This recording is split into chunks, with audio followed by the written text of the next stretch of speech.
은혜스러운 우리 호산나 찬양대 찬양 감사합니다. 박수하겠습니다. 다시 한번.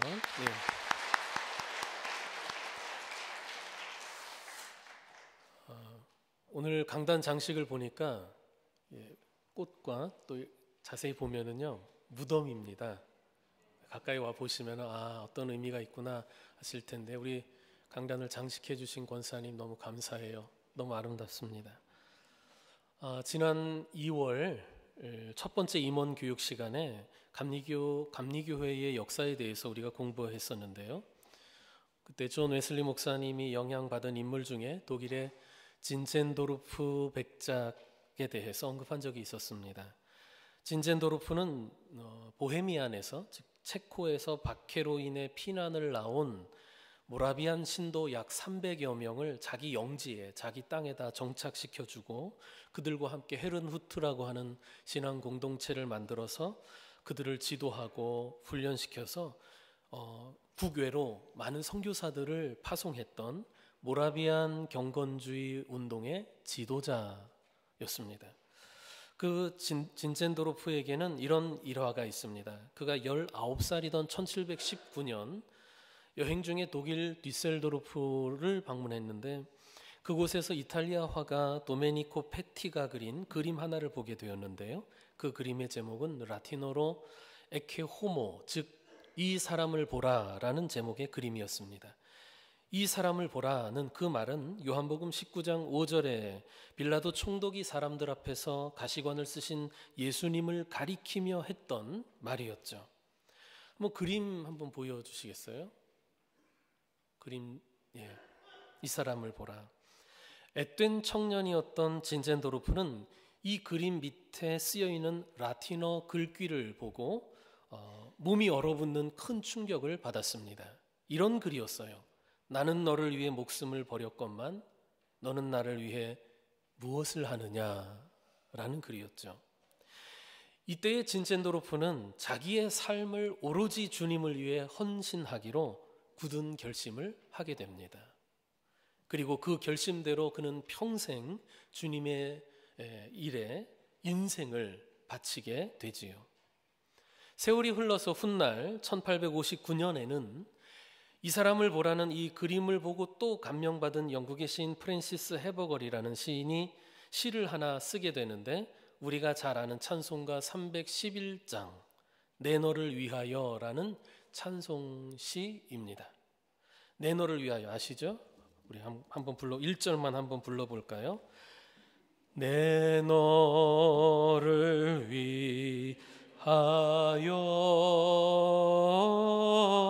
몸 버려 피 흘려 내 죄를 속하여 내 죄를 속하여 살 길을 주었다.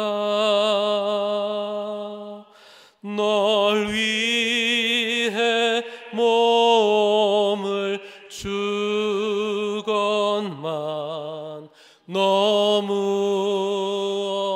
주느냐. 널 위해 몸을 주건만 너무 주느냐. 아멘. 오늘은 예수께서 십자가를 지시기 위해 예루살렘에 입성하신 것을 기념하는 종려주일이자 또 고난주간이 시작되는 고난주일입니다. 빌라도는 가시관을 쓰신 예수님을 가리키며 이 사람을 보라 이렇게 이야기했는데 여러분은 고난받으시고 십자가에 달리신 예수님을 어떤 마음으로 바라보십니까? 예수님은 여러분에게 어떤 분이십니까? 이 시간은 예수님께서 십자가에 지시기 위해 이 예루살렘에 입성하시는 장면, 오늘 본문의 말씀을 우리가 함께 생각해 보면서 은혜를 나누고자 합니다. 먼저 생각해 볼 것은 예수님이 이 고난과 죽음의 길을 앞서서 가셨다라고 하는 것입니다. 예수님은 이미 몇 차례에 걸쳐서 제자들에게 당신이 당하실 십자가의 고난과 죽음에 대해 예고해 주셨습니다. 가이사랴 빌립보에서 베드로가 예수님께 주는 그리스도시요 살아계신 하나님의 아들이십니다라고 신앙 고백을 한 후에 주님이 예고해 주셨고, 또 변화산 사건 이후에 갈릴리에서도 예고해 주셨습니다. 그리고 예루살렘으로 올라가려 하실 때에도 예고해 주셨지요. 이처럼 고난받으실 것에 대해 몇 차례 예고하셨음에도 불구하고 제자들은 그 예수님의 말씀을 귀담아 듣지 않았던 것 같습니다. 그 말씀을 마음에 두지 않았고 정말 주님이 십자가에 죽으실 것이라고는 생각하지 못했던 것이지요. 예수님에게 메시아의 기대를 품고 있었던 제자들에게는 구원자 메시아의 모습과 또 십자가의 그 고난과 죽음을 당하시는 메시아의 모습이 도무지 어울리지 않는 거죠. 구원자 메시아와 고난당하는 메시아가 어울리지 않는 거예요. 사람은 보고 싶은 것만 보고 또 듣고 싶은 것만 듣는 경향이 강하지 않습니까? 제자들이 보고 싶었던 것은 예수님께서 유대민족 국가 그 왕위에 등극하는 모습이었을 거고요.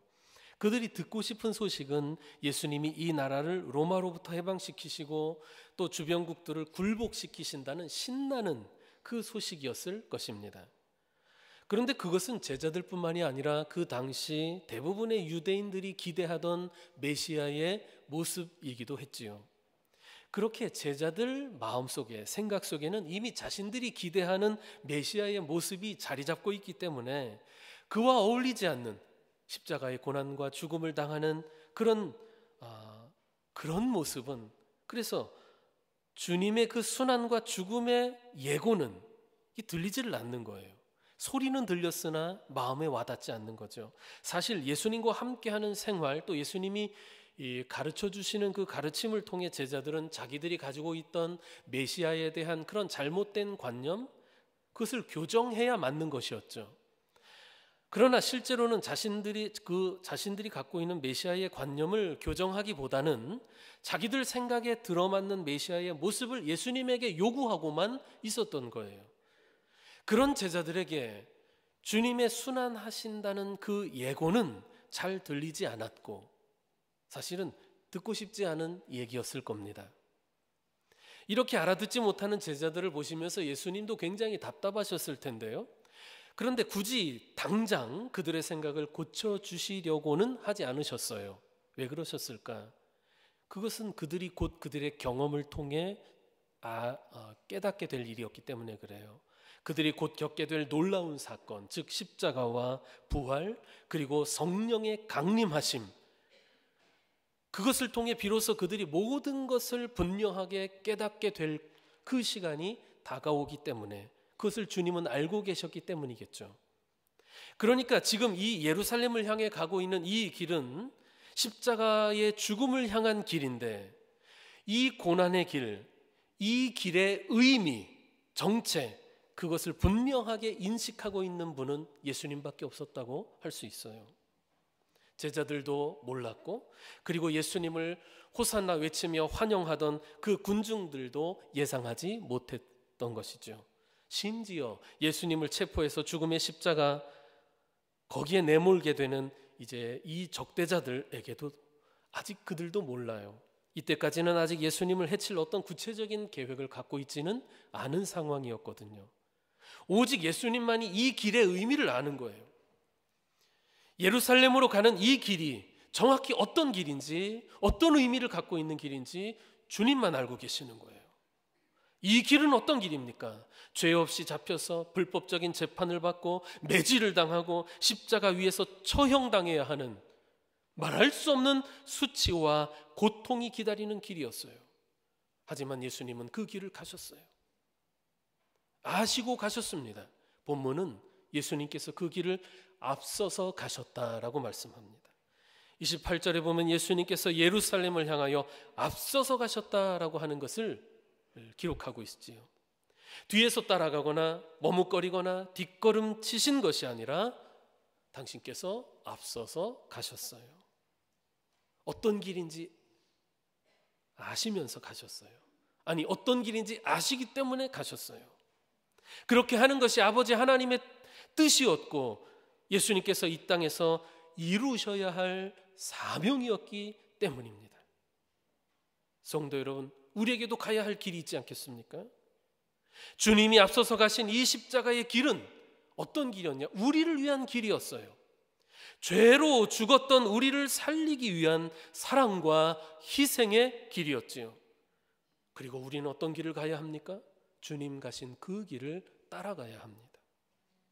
주님이 앞서서 가신 그 십자가의 길을 우리도 우리 각자의 십자가를 지고 주님을 따라가야 하는 거예요. 마태복음 16장 24절에서 예수님께서 제자들에게 말씀하셨잖아요. 누구든지 나를 따라오려거든 자기를 부인하고 자기 십자가를 지고 나를 따를 것이니라. 그 길은 분명히 고난의 길이요 십자가의 길이지만 우리는 가야 합니다. 우리는 능히 갈 수 있습니다. 우리가 능히 갈 수 있는 까닭이 무엇입니까? 우리가 능력이 많아서가 아니지요. 주님이 앞서 가셨기 때문입니다. 나 혼자 가는 길이 아니라 주님이 앞에 가시며 우리를 이끌어 주시는 길이기 때문입니다. 그리고 마태복음 28장 20절에서 주님께서 약속하신 것이 있어요. 내가 세상 끝날까지 너희와 항상 함께 있으리라. 믿습니까? 그러므로 이 길은 주님이 함께 하시는 길인 것입니다. 주님이 먼저 가셔서 이끌어 주시는 길이요 함께 해 주시는 길이기에 우리는 약하지만 우리 각자에게 주어진 십자가를 지고 주님을 따라 그 길을 갈 수 있는 줄 믿습니다. 용기를 내십시오. 힘을 내십시오. 주님이 나를 위해 희생하신 것처럼 주님을 따르는 우리도 형제를 위해, 가정을 위해, 교회를 위해 희생할 수 있도록 주님께서 우리에게 힘과 용기를 허락해 주실 것입니다. 나 혼자 가면 감당할 수 없어요. 그러나 주님이 앞서가셨고 주님이 함께 하시는 길이에요. 여러분, 우리 교회가 평안하고 든든히 서고 우리 가정이 평안하다, 누군가는 희생했기 때문에 그렇습니다. 누군가가 자기 십자가를 지고 그 길을 갔기 때문에 그런 것입니다. 우리도 우리 가정을 위해서, 교회를 위해서, 또 이웃을 위해서 우리에게 주어진 십자가를 지고 가야 합니다. 그 길을 주님을 따라갈 때 두려움 없이 갈 수 있을 줄 믿습니다. 주님이 앞서가셨기 때문에 그런 거예요. 다음으로 생각해 볼 것은 예수님이 나귀를 타고 예루살렘에 입성하신 것을 생각해 봅시다. 주님께서 감람산 벳바게와 베다니에 가까이 오셨을 때 두 제자를 맞은편 마을에 보내시면서 아직 아무도 타보지 않은 나귀 새끼를 매여 있는 것을 보고 풀어오라고 분부하셨어요. 그때 혹시 누군가가 어째서 이 나귀를 풀어가느냐 묻는다면 뭐라고 대답하라고 하셨어요? 주님이 쓰시겠다고 하라. 주님이 쓰시겠다. 제자들은 예수님이 말씀하신 대로 그곳에 가서 나귀 새끼가 있고 그것을 풀어 왔는데요, 주님이 그 나귀를 타고 예루살렘에 들어가셨어요. 왜 이렇게 하셨을까? 이 일은 구약에서 예언한 대로 주님이 우리의 왕으로 우리에게 오시는데 주님은 겸손의 왕이요 평화의 왕이심을 보여주는 장면인 것입니다. 구약 스가랴서 9장 9절에 이렇게 말씀했어요. 다 같이 한번 읽어봅니다. 시작.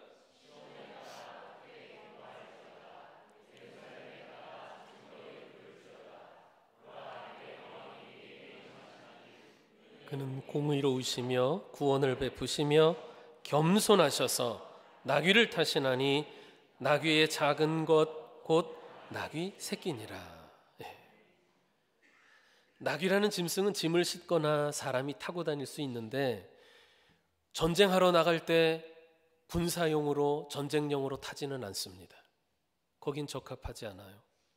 즉 이 나귀는 무력과 전쟁이 아닌 평화로움을 나타내는 것이고 또 겸손을 나타내는 것입니다. 왜냐하면 당시 세상의 군주들은 말을 타고 자기의 권위와 힘을 드러냈거든요. 전쟁에 나갈 때도 멋있는 말을 타고 나갔습니다. 전쟁에서 이기고 돌아올 때도 말을 타고 돌아옵니다. 개선을 하지요. 그럼 백성들이 환호합니다. 하지만 예수님은 말이 아니라 나귀를 타셨는데, 이는 예수께서 이 세상의 정복자들처럼 무력을 통해 세상을 정복하시는 분이 아닌 화목하게 함을 통해 평화의 왕이심을, 겸손의 왕이심을 보여주는 장면인 거예요. 정말로 주님은 겸손하게 이 땅에 오셔서, 낮은 곳에 오셔서 하나님과 죄인인 우리 사이를 화목해 하시는, 평화의 일을, 화평케 하시는 일을 하시지 않았습니까? 그런데 보면 예수님은 아직 아무도 타보지 않은 나귀 새끼를 풀어오라고 하셨어요. 생각해 보면은 사실 사람을 한 번도 태워보지 못한 나귀 새끼보다는 사람을 그래도 태워본 노련한 나귀를 타고 가시는 것이 더 안전하고 편안하고 쉽지 않았을까요? 그런데도 아무도 타보지 않은 나귀 새끼를 풀어오라고 하셨어요. 여기에는 종교적인 의미가 있는 거죠. 뭐냐 하면 하나님께 제물로 드려지는 그 제물은 어떠해야 됩니까? 순결해야 돼요. 정결한 제물이어야 합니다. 예수님은 지금 이 예루살렘에 왜 들어가신 것입니까? 죄인들을 대속하기 위한 제물로 드려지기 위해서 예루살렘에 들어가시는 거예요. 십자가에서 하나님과 죄인 사이를 화목하게 하는 화목의 제물로, 희생 제물로 드려지실 겁니다. 그렇게 예수님이 타고 가시는 이 나귀도 순결한 짐승이어야 한다는 것이죠. 여러분, 우리가 주님과 또 교회를 위해서 봉사하고 헌신할 때도 그런 것입니다. 주님 받으시기에 합당한 제물이 되어야 하는 거죠. 우리가 드리는 찬양도, 예배도, 봉사도, 모든 헌신이 주님 받으시기에 합당한 예배와 제물이 되어야 하는데, 그것은 우리가 하는 그 봉사의 노련함이나 기술적인 완성도보다는 무엇이 중요합니까? 얼마나 순결하고 정직한 것인지가 더 중요하다는 얘기예요. 하나님은 누가 쓰던 것이나 헌 것은 좋아하지 않으시고 새 것만 좋아하신다, 그 뜻이 아니잖아요. 하나님께 드리는 사람은, 또 하나님께 쓰임받는 사람은 그 마음가짐이 깨끗하고 순결해야 한다는 것을 뜻하는 거지요. 우리가 아무리 큰 것을 드리고 또 새 것을 드린다 하더라도 그 마음과 동기가 더럽고 불순하다면 어찌 하나님께서 기뻐 받으실 수 있겠습니까? 순결해야 한다. 그리고 본문에서 아주 인상적인 것은 이 나귀의 임자, 이 나귀의 주인이 보여주는 태도입니다. 예수님 심부름으로 두 제자가 나귀 새끼를 풀어가려고 할 때 나귀의 임자가 묻지요. 어찌하여 나귀 새끼를 푸는 겁니까? 이거는 나귀 임자로서는 당연한 질문일 겁니다. 그때 제자들은 예수님 말씀하신 대로 대답하죠. 주가 쓰시겠다고 합니다 라고 알려주었어요. 그러자 이 나귀의 임자는 순순히 그 나귀를 내놓았어요. 주님이 쓰신다고 하니까 군말 없이 나귀를 내어준 겁니다. 묻지도 따지지도 않고 내어드린 거죠. 망설이지 않고 토를 달지 않았어요. 나귀 임자는 주님 앞에서 자기의 소유권을 주장하지 않은 것입니다. 굉장히 중요합니다. 우리가 주님이라고 부르지만 내가 내 주인됨을 주장할 때가 있지 않습니까? 주님 앞에서는 자기의 소유권이 아무런 효력이 없다는 것을 인정할 수 있는 사람, 이 나귀 임자는 그런 사람이었어요. 이 나귀가 내 건데 왜 당신 마음대로 쓴다는 거냐 따지지 않았어요. 자기가 진짜 주인이 아니라 주님이 진짜 주인이라는 것을 인정할 수 있는 사람, 그런 태도, 얼마나 훌륭한 신앙입니까? 나귀 임자는 주가 쓰시겠다라고 하는 말을 들을 때 그 말을 어떻게 들었냐 하면 나귀의 진짜 주인이 쓰시려고 합니다 라는 말로 들었던 것 같아요. 그러니까 군말 없이 내어드리는 거죠. 주님이 왜 주님입니까? 말 그대로 주인이시니까 그렇게 부르는 거잖아요. 생각해 봅시다. 실상 우리의 소유권이라고 하는 것은 어디까지일까요? 곰곰이 생각해 보면은 우리가 죽을 때 우리의 영혼이 가져갈 수 있는 것이라면 진짜 그것은 우리에게 속한 소유일 것입니다. 내가 죽어서 내 영혼이 가져갈 수 있는 것이라면 그게 진짜 내 소유겠죠. 그런 게 뭐가 있을까요? 없지요. 죽어서 우리의 영혼이 가져갈 것이 이 땅에는 없어요. 그러니까 우리가 소유했다고 주장하는 것들도 사실은 이 세상에 살 때 잠시 맡아서 또 위탁받아서 사용하는 것일 뿐이죠. 내 것이라고 주장하지만 진짜 내 것은 아닌 거죠. 돌아갈 때는 놓고 가야 하니까요. 모든 것이 창조하신 분, 하나님, 우리 주님의 소유라는 거예요. 우리 신앙의 고백이 그런 것 아닙니까? 우리가 소유권을 주장하는 내 몸, 또 내 시간, 내 물질도 사실은 내 것이 아니라 주님의 것이지요. 그것을 주님이 허락하셔서 내가 잠시 사용하고 있을 뿐입니다. 맞습니까? 그래서 생각해 보면요, 주님이 허락해 주시면 감사하게 사용해야 합니다.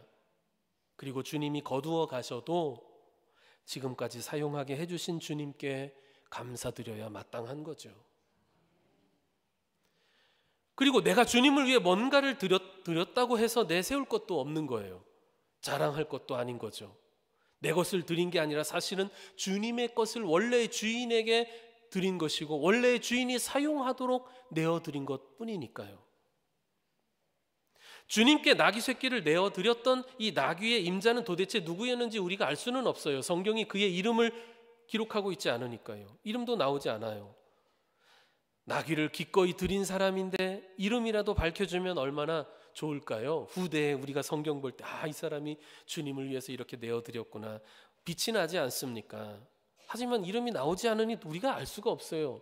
누구의 자식인지도 모르고 어디 사는지도 잘 몰라요. 그런데 그게 정답 아니겠습니까? 주님을 위해 드리면서 쓰임 받으면서 자기의 이름을 내려고 하는 건 아니니까요. 역사에 자기의 이름이 기억되길 바라고 하는 건 아니니까요. 사람들이 몰라준다고 해서, 사람들의 칭찬을 받지 못했다고 해서 사실은 서운해할 것 없습니다.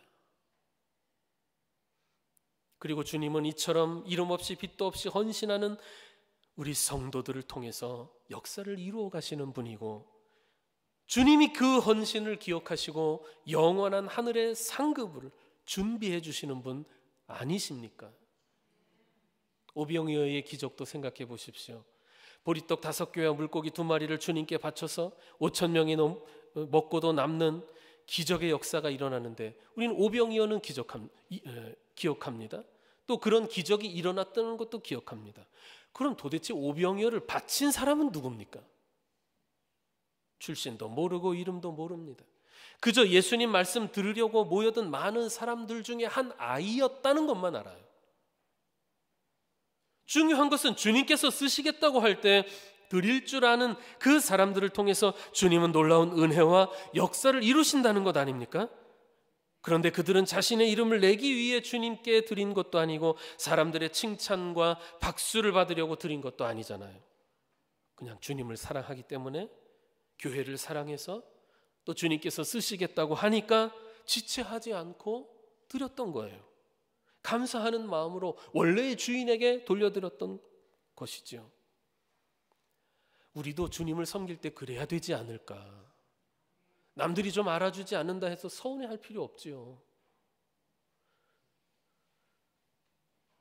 우리가 진심으로 주님을 그렇게 섬긴다면 주님이 기쁘게 사용하실 것이고, 또 우리의 이름이 남겨지지 않는다 해도 우리는 그것으로 족할 것입니다.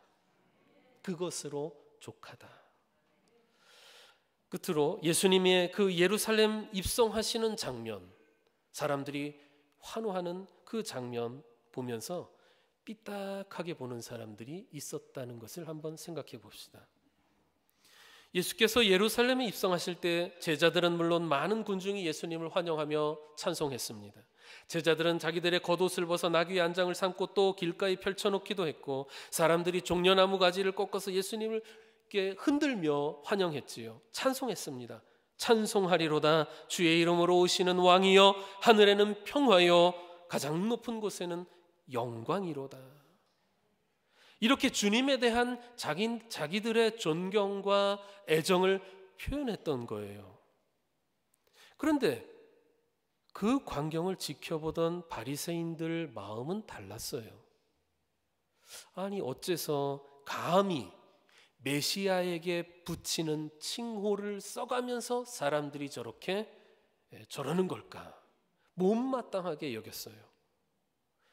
이 사람들은 예전부터 예수님에 대한 감정이 좋지 않았던 사람들이고, 그들 생각에는 예수님이 아무리 대단해 보여도 감히 그런 호칭을 쓰면 안 되는 것이었어요. 그들 생각에는. 성도 여러분, 주님의 일을 모두가 환영하고 모두가 감사하고 또 모두가 헌신하면 얼마나 좋을까요? 그러나 우리가 사는 이 땅에서는 그렇지가 않아요. 하나님의 일이라 해도 삐딱하게 곱지 않은 시선을 가진 사람들은 늘 존재합니다. 그들은 하나님의 일을 의심의 눈초리로 지켜봅니다. 그리고 자기 생각, 자기 기준으로 판단하고 마음에 들지 않으면 못마땅하게 여기죠. 또 트집을 잡을 것이 없는지 살펴보다가 빈틈을 노리고 비난하거나 공격을 하기도 합니다. 바리새인들이 그랬어요. 바리새인들은 예수님께 와서 이렇게 말합니다. 선생이요, 당신의 제자들을 책망하소서. 이렇게 환호하고 하는 당신의 제자들을 책망하라는 거예요. 그렇게 자신들의 불쾌하고 못마땅한 심정을 나름대로는 절제하며 점잖게 드러낸 것 같아요. 예수님이 뭐라고 답하십니까? 만일 이 사람들이 침묵하면 돌들이 소리 지르리라, 이렇게 답변을 하세요. 무슨 뜻입니까?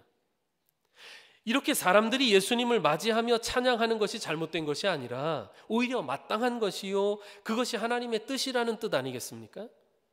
이 사람들이 이렇게 환호하고 찬양하지 않으면 하나님은 저 길바닥에 있는 돌들이라도 찬양하게 하실 것이라는 말씀이잖아요. 그러니까 바리새인들 시선에 못마땅하게 여겨지는, 못마땅하게 보여지는 이 일이 사실은 주님 보시기에 마땅한 일이었다는 거예요. 뒤집어서 얘기하면 여러분, 주님에게 마땅한 것인데 사람 보기에 못마땅한 것이 있습니다. 사람 보기에 못마땅하게 여겨지는 것들이 있는 거예요. 아시다시피 바리새인들은 똑똑한 사람들 아닙니까? 머리 회전이 빠르고 종교에 대한 지식과 논리가 누구보다도 단단한 사람들이에요. 그러나 그들에게는 삐딱한 마음이 있어요. 주님에 대한. 주님을 알아보지 못해요. 하나님의 뜻을 헤아리지 못하게 만들었어요. 그들의 좋은 두뇌와 해박한 지식이 오히려 주님을 알아보지 못하게 하는, 주님을 받아들이지 못하게 하는 걸림돌이 되고 있었단 말이죠. 오늘날도 비슷한 현상이 일어나지 않습니까? 만일 우리에게도 그런 걸림돌이 되는 마음과 시선, 우리의 지식이 있다고 한다면 어떻게 우리는 기도해야 될까요? 주님, 겸손하게 또 바르게 볼 수 있도록 나의 마음과 시선을 고쳐주십시오. 이렇게 기도해야 되겠죠. 의심과 불신의 마음이 있다면 주님, 믿음을 주십시오. 기도해야 되겠죠. 주님께서 여러분에게 바른 마음과 또 믿음의 시선을 허락해 주시기를 축원합니다. 오늘 말씀을 정리할게요. 예수님은 십자가로 향한 길을 앞서서 가셨습니다. 고난의 길, 십자가의 길임을 알고 계셨지만 하나님께서 맡기신 사명의 길이기에 앞서서 가셨습니다. 우리도 가야 합니다. 주님을 따라 우리 각자의 십자가를 지고 가야 합니다. 앞서 가신 주님이 이끌어 주실 겁니다. 일으켜 주실 겁니다. 함께 해 주실 것입니다. 용기를 주실 것입니다. 담대하게 두려움 없이 여러분의 십자가를 지고 가십시오. 교회를 위해, 여러분 가정을 위해, 또 이 사회를 위해. 예수님은 나귀를 타고 예루살렘에 입성하셨는데 겸손과 평화의 왕으로 오셔서 우리를 죄에서 구원해 주시지 않았습니까? 그 예수님께 감사와 찬송을 드리는 여러분 되시기 바랍니다.